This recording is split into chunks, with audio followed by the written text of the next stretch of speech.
오늘은요, 하나님께서 이루시는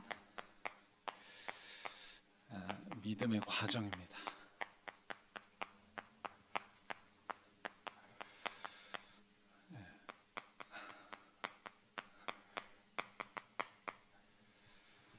우리가 이제 예수 그리스도를 영접해서 하나님 자녀가 됐잖아요. 그래서 우리가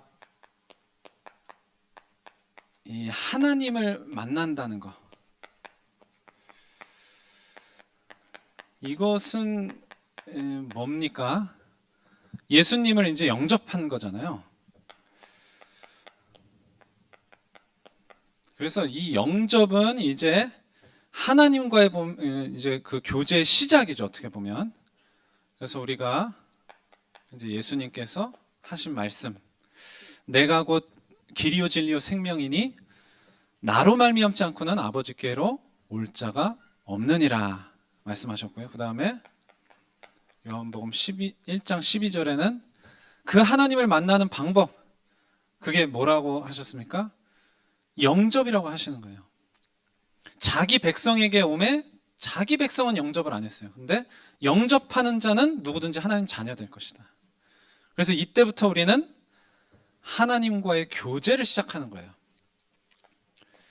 그리고 또 뭘 시작하는 겁니까? 동행을 시작하는 거예요. 우리와 함께 계시는 하나님과 이제 내가 동행하기 시작하는 겁니다. 그래서 이것은요, 그냥 너 영접했냐? 나 영접했다. 몇 날 며칠에 영접했다. 그 영접한 날 영접했으니까 다 된 게 아니고, 하나님을 만난 만남은요, 전 인격적으로 이루어져야 돼요. 그 만남이 전 인격적으로 이루어져야 됩니다. 전 인격이 뭔가요? 여러분, 예배 때마다 우리 목사님께서 말씀하시지만 하나님을 만나야 된다 늘 말씀하시잖아요.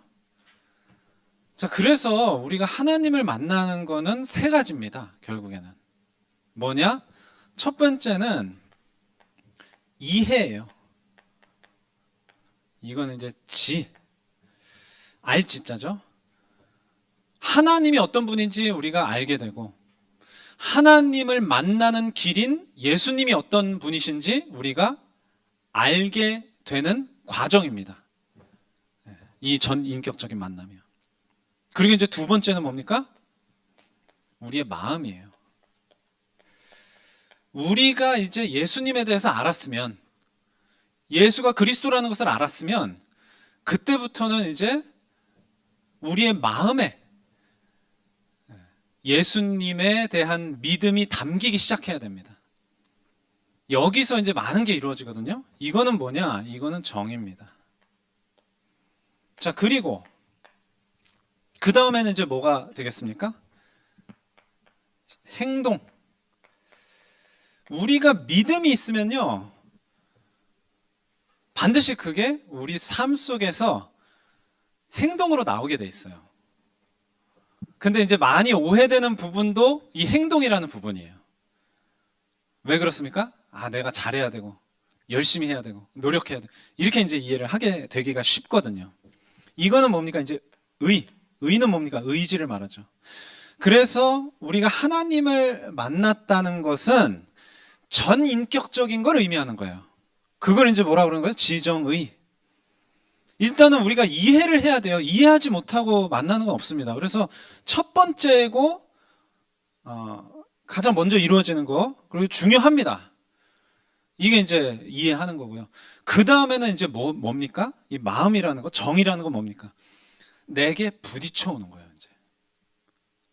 그래서 이 부분, 그래서 오늘은 이 세 가지를 다 보겠지만, 이 부분을 조금 중점적으로 보려고 그래요, 이 시간에는. 그래서 이제 첫 번째는요, 방금 전에 말씀드린 대로 이제 하나님을 아는 이 지식, 영적인 지식을 말하죠. 이건 이제 복음 이해입니다. 이거를 이제 조금 잠깐 보려고 합니다. 자, 기본적으로 모든 사람은 자연 상태가 뭡니까? 모든 사람이 태어났을 때 상태예요. 그 상태는 뭡니까? 불신자예요, 모두가. 모든 사람은 예외 없이 불신자로 태어나거든요. 그래서 이 불신자는 하나님을 압니까, 모릅니까? 모르는 상태예요. 그래서 불신자는 이제 부지 또는 무지 상태예요, 무지 상태. 어떤 무지예요? 영적으로 무지한 상태예요. 아예 알지 못합니다. 그래서 시편 14편 1절 보시면 이제 뭐라고 나옵니까? 어리석은 자는 그 마음에 이르기를 하나님은 없다. 불신자들 특징이잖아요. 하나님 그런 게 어딨어? 천국과 지옥 그런 게 어딨어? 부활 그런 게 어딨어? 동정녀 탄생 그런 게 어딨어? 영적인 무지예요, 그게. 굉장히 이성적이고 논리적인 것 같죠? 그래서 모든 불신자는 이제 하나님을 사실은 이제 만날 수가 없는, 이게 같은 구절이에요. 이 두 구절이 시편 53편 1절로 거의 똑같습니다. 어리석은 자는 그 마음에 이르기를. 그래서 그냥 자기 잘나고 못나고 누가 잘했고 못했고, 그래서 잘 살고 못 살고 딱 그 영적인 수준에서만 살 수밖에 없는 거예요. 자, 그리고 이제 두 번째는 뭡니까? 이제 종교인이죠. 종교인은 이제 지식이 있긴 있어요. 하나님을 아는 지식이 있긴 있어요. 근데 어떻게 돼 있어요? 왜곡돼 있어요. 그래서 오해하고 있습니다. 그래서 너무 잘 아시는 말씀이죠. 사람들이 나를 누구라 하느냐 물어보시잖아요. 예수님에 대해서. 하나님 만나는 길로 이 땅에 오셨어요. 그래서 많은 사람들이 예수님을 따랐지만 그 예수님에 대해서 어떻게 알고 있습니까? 더러는 세례 요한. 예수님 이전에 가장 카리스마 있게 하나님의 사역을 감당했던 사람이 세례 요한이라서. 그러니까 헤롯 왕도 내가 죽인 세례 요한이 다시 살아났구나. 그래가지고 막 공포에 질린단 말이에요. 안 그래도 죄의식, 죄책감을 가지고 있던 터에. 그리고 또 더러는 엘리야, 예레미야. 사실은요, 여기에 그 제자들이 대답한 세례 요한이나 엘리야나 예레미야가 잘못된 게 아니죠. 그 사람들은 제대로 복음을 알았고 하나님을 제대로 알았던 사람이에요. 하나님의 말씀이 계속 영으로 임해서 그 임한 말씀 가지고 사역했던 사람들이에요. 근데 뭐가 잘못된 거죠? 이 사람들을 생각하는, 세례 요한, 예레미야, 엘리야를 생각하는 요 무리들의, 또 종교인들의 그 생각이 잘못된 거거든요. 그 잘못된 생각을 가지고 누구도 보는 거예요? 예수님도 보고 있었던 거예요. 자, 그러면 이제 제대로 참되게 믿는 신자들은 어떻게 됩니까? 너무 잘 아시는 대로 너희는 나를 누구라 하느냐? 주는 그리스도시요 살아계신 하나님의 아들이시니이다. 여기에는 많은 의미가 담겨져 있죠. 단순히 예수님이 어떻구나가 아니에요. 그렇죠? 예수님이 그리스도라는 말은 무슨 말이에요? 하나님 만나는 길이 되십니다. 이걸 이해한 거란 말이에요. 자, 그리고 하나님 만나는 길이 되시기 위해서 예수님이 하신 일이 뭐냐? 두 가지란 말이에요. 죄사함과 마귀로부터의 해방. 그 두 개는 사실 하나입니다. 죄로 인해서 마귀에게 붙잡히게 된 것이기 때문에. 그래서 삼중직의 그리스도를 이해했다는 것은 하나님을 제대로 이해한 거예요. 그러니까 예수님을 제대로 이해하지 못하면 하나님도 제대로 이해를 못하는 거예요. 그래서 종교인들 중에는 글쎄요, 구원받은 사람이 혹 있을 수 있을지는 모르겠지만은 대부분 구원을 못 받은 겁니다. 예수님께서 말씀하시죠? 먼저 된 자가 나중되고 나중된 자가 먼저 된다, 그런 말씀 하셨잖아요. 거기서 언급한 대상이 누구예요? 제사장, 서기관 이런 사람들하고 죄인, 세리, 창녀. 이게 무슨 의미인지 아세요? 먼저 된 자가 나중된다는 거는요, 누구보다도 구원에 가까이 있는 사람인데 그 사람이 구원 받아요, 못 받아요? 누구보다도 가까이 있는 줄 알았는데 못 받는 거예요. 나중된 자가 먼저 되리라. 그건 무슨 말이에요? 죄인 세리 창녀 누가 보더라도 구원 못 받는 더러운 취급을 받는 사람인 줄 알았는데 어떻게 된다는 얘기예요? 이 사람들이 구원을 받는다는 얘기예요. 믿음으로 앞서거니 뒤서거니 그 의미 아닙니다. 그렇게 설명하시는 분도 계시는데 아니에요. 먼저 된 자가 나중되고 나중된 자가 먼저 되는 자가 많으리라. 뭡니까? 기준은 뭡니까? 무조건 이거예요. 예수 그리스도가 영으로 이해가 됐느냐? 하나님 은혜로 이해가 됐느냐? 그래서 영접했느냐? 그겁니다. 그래서 이 이해가 이제 성령의 역사와 그 성령의 감동으로 이제 이루어지게 되는 것이죠. 자, 여기까지는 이제 저와 여러분이 너무나 당연하게 거쳐온 과정이라고 저는 장담을 합니다. 이 자리에 계신 분 중에 예수가 그리스도라는 부분에 대한 이해가 없다, 그런 분은 안 계신다고 저는 확신해요. 자, 그래서 이제 그 다음부터는 이 복음을 믿고 구원받은 상태에서는 그 다음에는 이제 뭐냐? 그 다음부터는 이제 뭐가 결정을 하고 판가름을 하느냐? 하나님을 신뢰하는 마음이에요. 하나님을 신뢰하는 마음. 이 부분이요, 실제 우리에게 있어서는 복음이 적용되는 과정입니다. 이게 하나님을, 우리에게 복음을 주신 예수 그리스도를 보내셔서 우리의 근본 문제를 해결하시고 우리를 해방하신, 죄를 사해 주신 그 하나님을 온전히 신뢰하는 마음의 상태, 그걸로 이제는 우리의 신앙생활에 승부가 나는 겁니다. 그래서 제가 오늘 가장 중요하게 보게 좀 언급을 할 내용이 이거라 그랬죠. 마음이라 그랬죠. 정. 이 정이라는 거는 뭡니까? 결국에는 감정이에요. 감정. 우리가 감정이라는 단어를 조금 이게 부정적으로 말할 때도 있어요. 우리가 이제 이 감정을 이해를 해야 되거든요. 그래서 우리가 이제 보통은 뭐라고 말하냐면은 이 감정에 뭐라 그럽니까? 휘둘린다, 이런 표현을 많이 써요. 감정에 휘둘린다. 그렇죠? 막 이랬다가 저랬다가 막 좋았다가 나빴다가 그래가지고 신앙생활이 안 된다, 이런 얘기를 한단 말이에요. 그래서 그 말은 맞습니다. 맞는데 그 이전에 봐야 될 게 있어요. 그 이전에. 자, 감정에 그래요. 흔들려요, 우리가. 막 기분 좋았다가 나빴다가 막 분위기에 막 탔다가 막 완전 깔아앉았다가. 근데 사실은요, 그거는요, 그 이전에 우리가 감정에 휘둘리기 이전에 감정 그 자체가 휘둘리는 거예요. 감정이 휘둘리는 거예요. 감정이. 그렇잖아요. 우리의 감정이 휘둘리는 겁니다. 감정이 우리를 휘두르는 게 아니라 감정이 휘둘리는 거예요. 그러면은 이제 우리의 감정이 휘둘리는 이유가 있을 거 아니에요. 이유.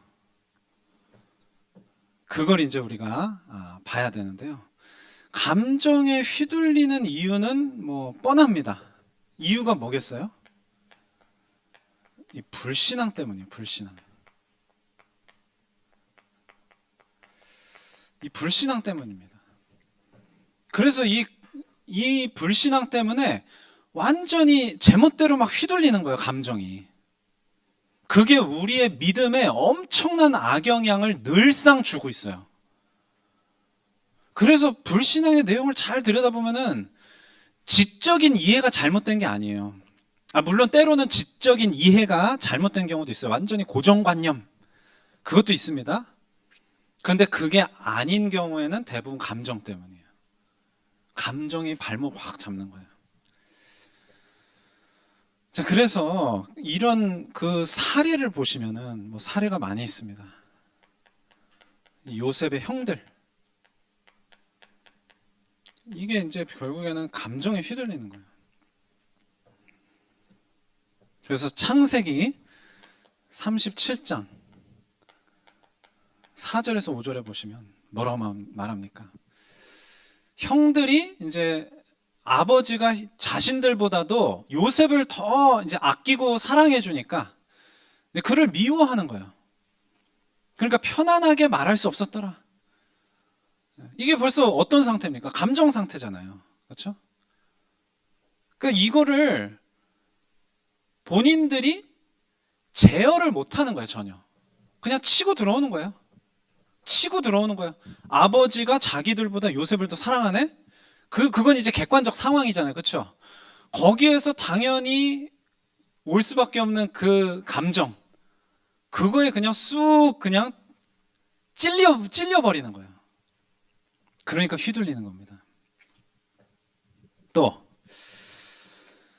이 가데스 바네아, 이 가데스 광야의 이스라엘 백성들 아시죠? 12 정탐꾼을 보내서 40일 동안 가나안 땅을 정탐을 시켰어요. 그리고 보고를 하는 자리예요. 그래서 갈렙이 먼저 나와가지고요, 믿음의 보고를 합니다. 믿음의 보고를 해요. 그래서 민수기 13장 30절에 보시면 갈렙이 모세 앞에서 백성을 조용하게 하고 이르되 우리가 올라가서 그 땅을 취하자, 능히 이길 수 있다, 이렇게 믿음의 고백을 하는 거예요. 사실은 할 수 있다 없다가 이게 객관적으로 할 수 있는 말입니까? 사실은 이거는 전적으로 믿음의 영역인 거예요. 그런데 이제 문제는 뭡니까? 31절에 그와 함께 올라갔던 사람들은 안 된다, 우리 못한다 얘기하는 거예요. 32절에 보시면 뭐라고 나옵니까? 악평을 했다고 나와요. 악평. 그래서 그 사람들은 아주 키가 크고, 33절에 보시면 네피림 후손 아낙 자손이다. 그들은 거인들이다. 우리는 스스로 보아도 메뚜기 같다. 메뚜기. 자, 근데 이제 문제는 뭡니까? 이제 문제는 민수기 14장으로 넘어가는데, 이제 그 다음에 온 회중이 소리를 높여 부르짖으며 백성이 밤새도록 통곡하였더라. 네, 통곡을 하게 되는 감정이 어떤 감정입니까? 좋은 감정인가요? 과연 건강한 감정 상태일까요? 패배감, 무력감, 좌절, 분노, 이런 것이 완전히 그냥 한 덩어리가 돼가지고 뿜어져 나오는 거예요. 방금 전에 말씀드렸지만 우리가 할 수 있다 할 수 없다는요, 객관적인 게 아니에요. 그거는 어떻게 되는 겁니까? 적어도 이스라엘 백성에게 있어서만큼은 하나님이 하시겠다는 약속의 말씀을 붙잡고 나아가야 될 부분이었단 말이에요. 그럼 거기에 맞는 마음 상태가 딱 갖춰져야 되는데, 그게 아니고 불신앙의 보고를 들으니까, 악평하는 걸 들으니까 완전히 그냥 빨려 내려가는 거예요. 그냥 감정 상태가. 그러면서 어떻게 해요? 돌로 쳐서 죽이려고까지 되는 거죠. 또 이제 누가 있습니까? 사울 왕이 있죠. 사울 왕. 이 사울 왕이요, 사로잡히는 거예요. 언제 사로잡히냐? 물론 그 전부터 악신 들려서 심각한 상태였죠. 6절에서 9절에 보시면 사울은 천천히요 다윗은 만만이라. 7절에, 그러니까 8절에 이제 뭐라고 나옵니까? 사울이 어떤 상태가 돼요?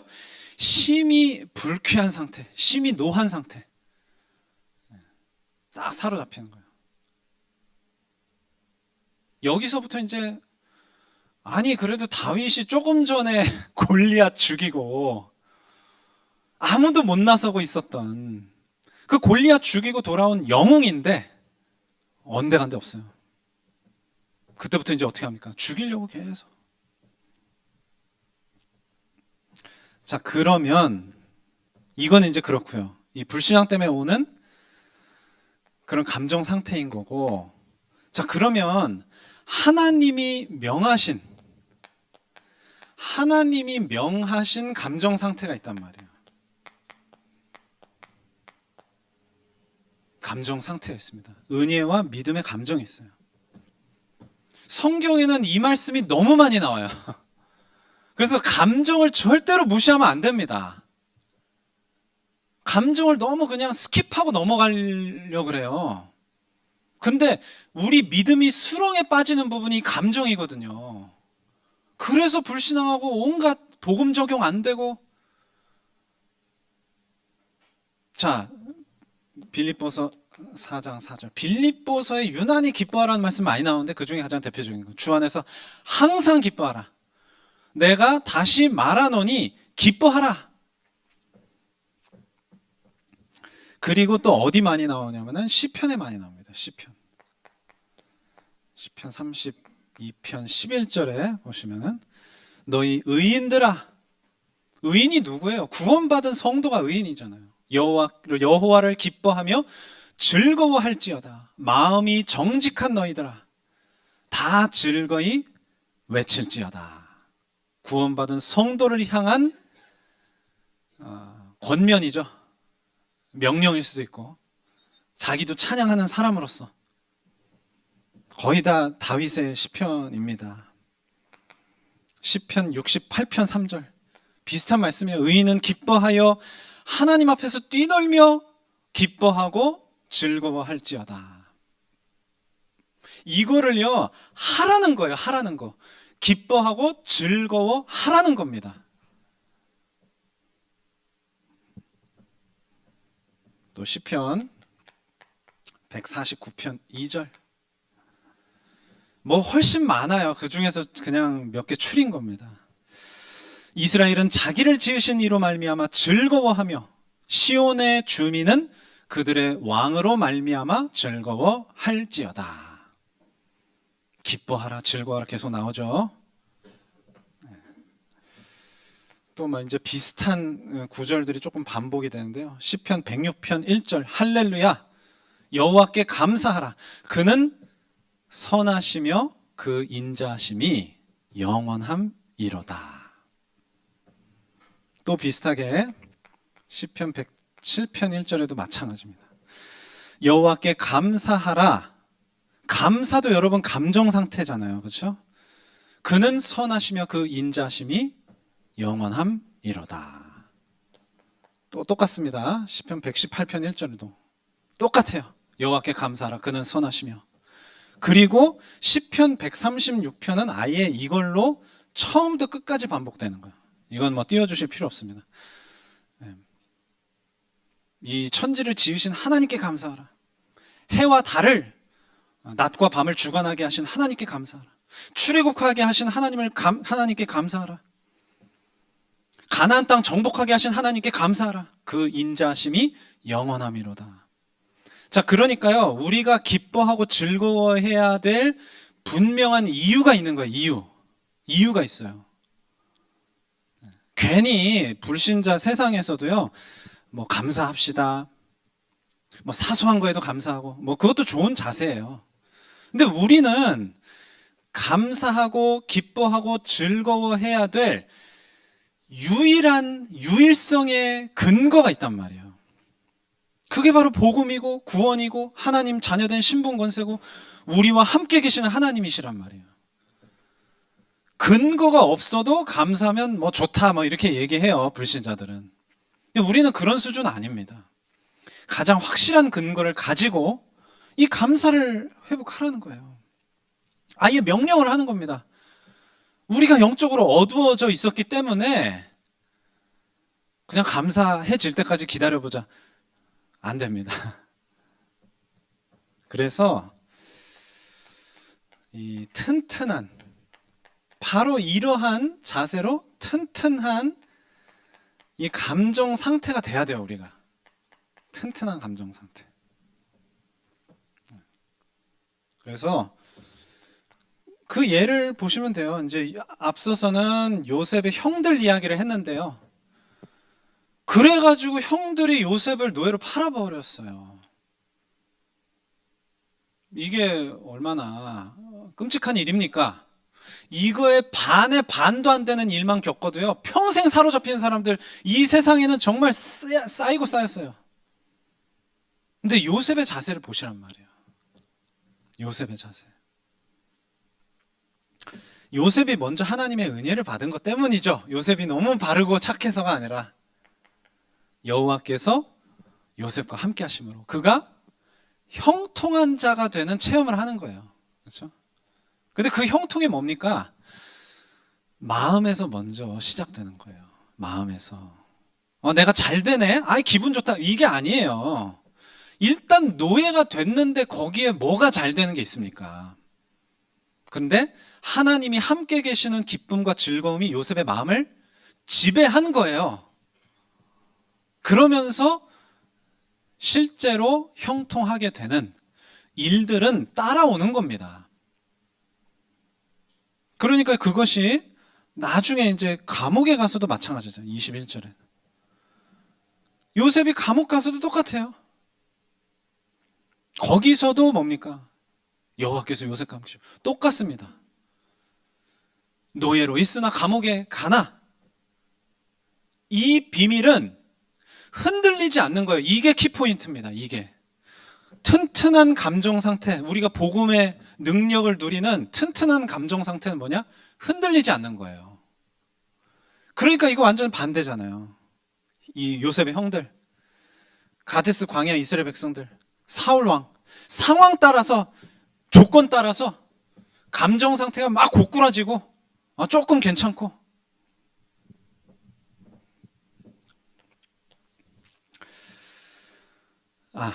그러니까 나중에 요셉이 어떻게 됩니까? 나중에 형들을 만나서 다 아시잖아요. 창세기 45장 5절에 나를 이곳에 판 것으로 인해서 근심하지 마소서, 한탄하지 마소서. 하나님의 목적이 너무 분명하게 발견이 된 거예요. 생명을 구원하시려는 하나님의 뜻과 계획인 것을 요셉은 진작부터 알았던 거예요. 그게 어디에 반영될 만큼? 본인의 감정 상태에 반영될 만큼. 그러니까 응어리가 앉아 있는 거예요. 형들을 봐도 그냥 수은하게 품을 수 있는 상태가 되는 거예요. 나중에 아버지 돌아가실 때 돼가지고 바들바들 떨잖아요, 형들이. 지금까지는 요셉이 포커페이스 한 것일 거다. 돌아가시면 복수할지 모른다. 그때도 또 얘기합니다. 뭐라고 얘기합니까? 당신들은 나를 해하려 하였으나. 그 객관적으로 다 이해하는 거예요. 당연히 악행이죠, 그거는. 악행. 나를 해치는 행동을 했어요. 그러나 그 요셉의 형들의 행동보다 전능하신 하나님의 역사가 비교할 수 없이 나에게는 크게 들어와 있는 거예요. 그래서 나의 감정이 형들이 나한테 저지른 악행에 맞춰져 있지 않고 그 크신 하나님의 역사에 딱 맞춰지는 거예요. 그러니까 쫙 회복이 되는 겁니다. 그러니까 형들 만났을 땐 더 이상 상처가 없어요. 우리가 이렇게 되지 않으면요, 과거에서 빠져나오지 못합니다.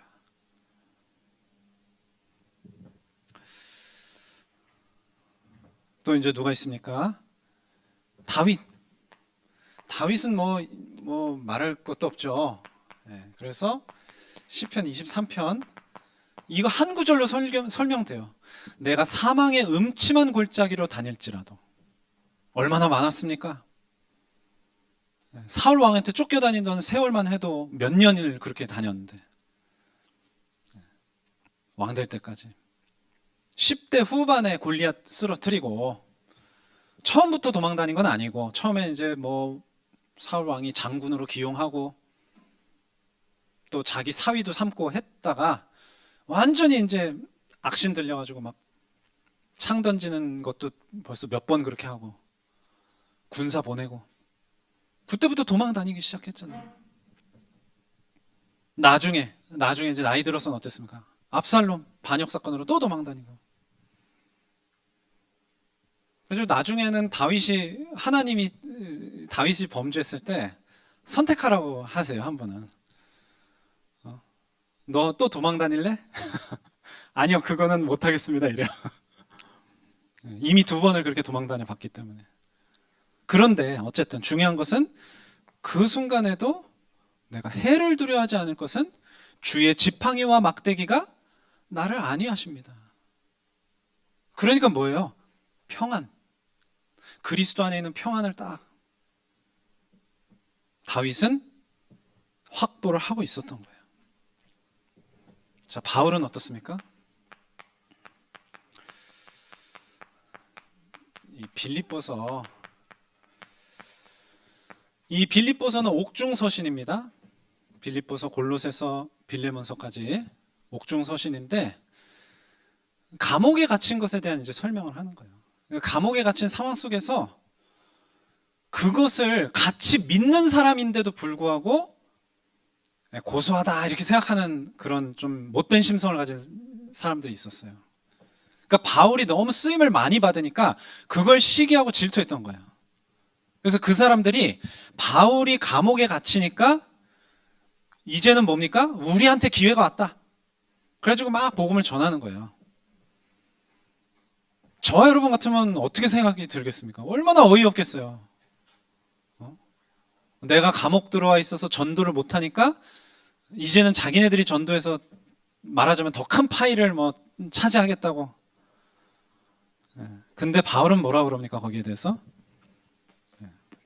그러니까 어떤 사람들은 진짜 순수한 마음으로 복음 전하는데 어떤 사람은 순수하지 못하게 17절에 다툼으로 그리스도를 전파하느니라. 자기를 시기하고 미워하는 사람들의 이야기죠. 18절에 바울의 자세는 뭐예요?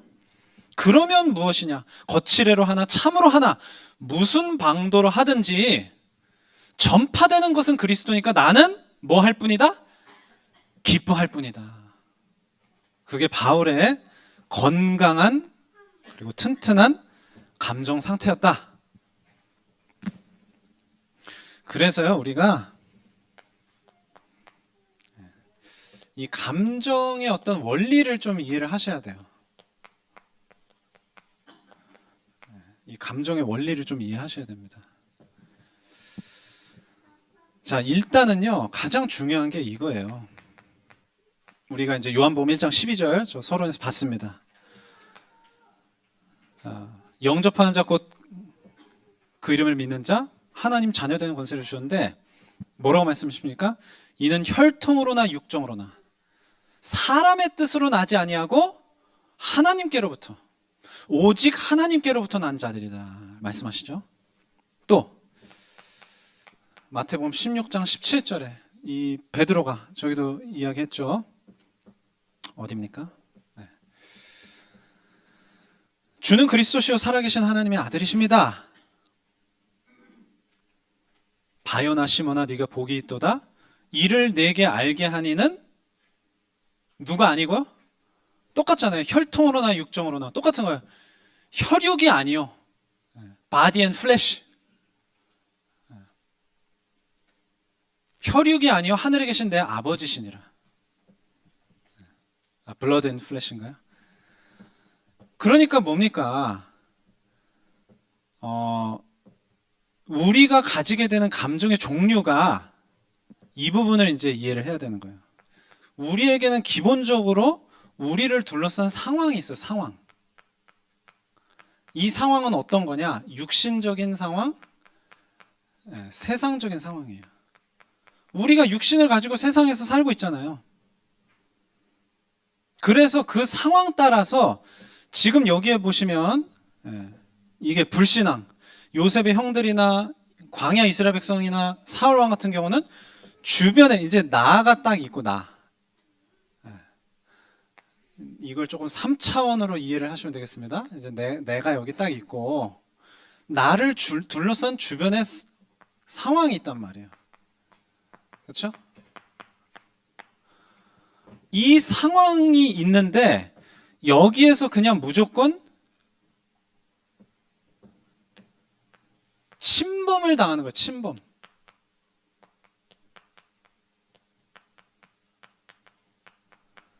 뭐가요? 우리의 감정이요. 상황이 좀 문제 생겼어요. 사건이 일어났어요. 갈등이 생겨요.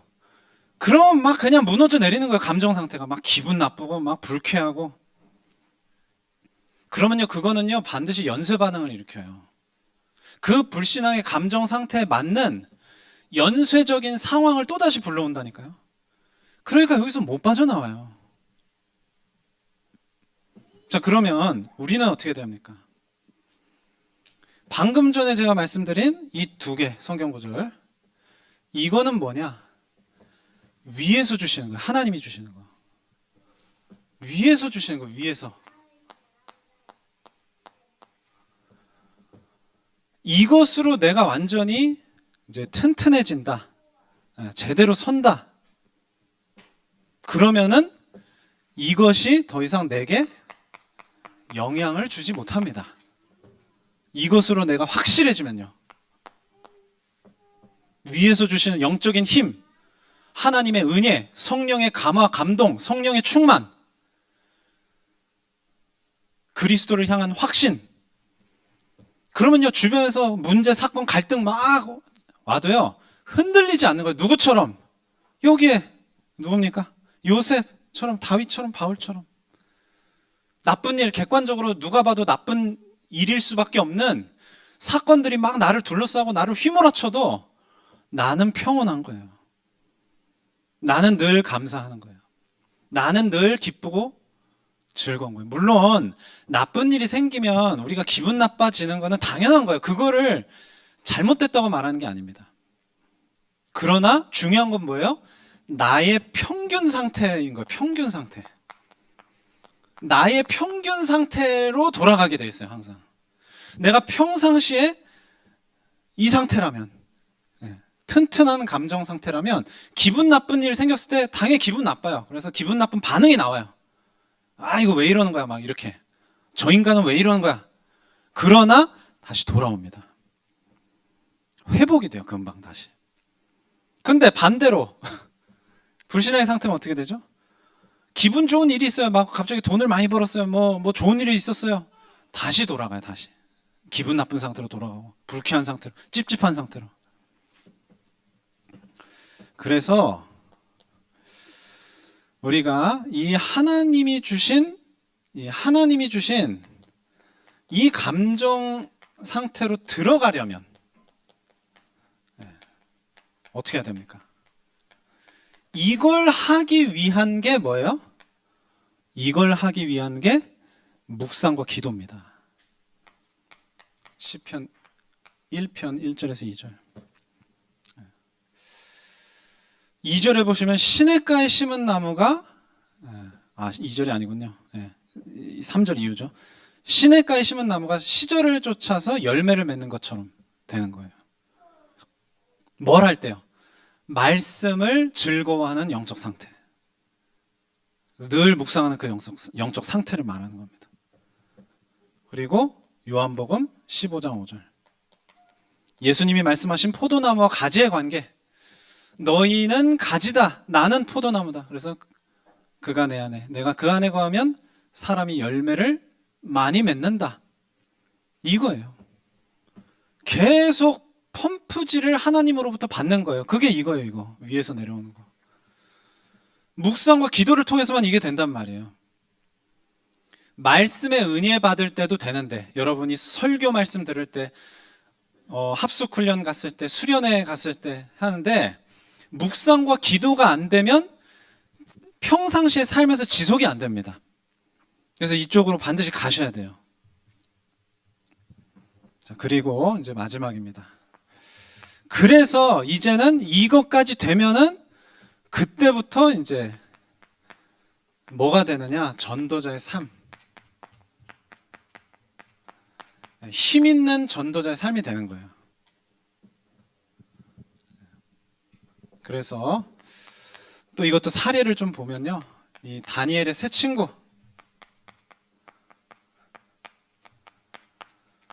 풀무불 앞에서 하는 고백. 16절, 18절이죠. 이게 뭡니까? 본인의, 이거는 이제 뭐예요? 여기로 이제 들어가는 거예요, 여기. 의지로 들어가는 거예요. 행동으로 들어가는 겁니다. 그러니까 이게 이제 가장 오해되는 부분이에요. 행동으로 이제 들어가는 거. 가장 확실하게 보여준 거잖아요. 풀무불 앞에서 저도 이거 이렇게 못하겠어요. 근데 못하겠는 게 아니라 이 과정을 충분히 겪어서 하나님이 전도자로 딱 세우시면 이 고백을 할 수 있는 상태가 되는 거예요.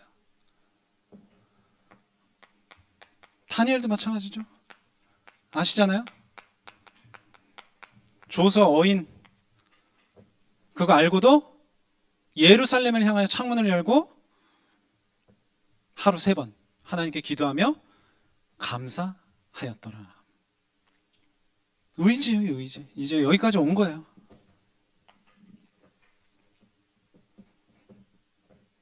바울도 마찬가지죠.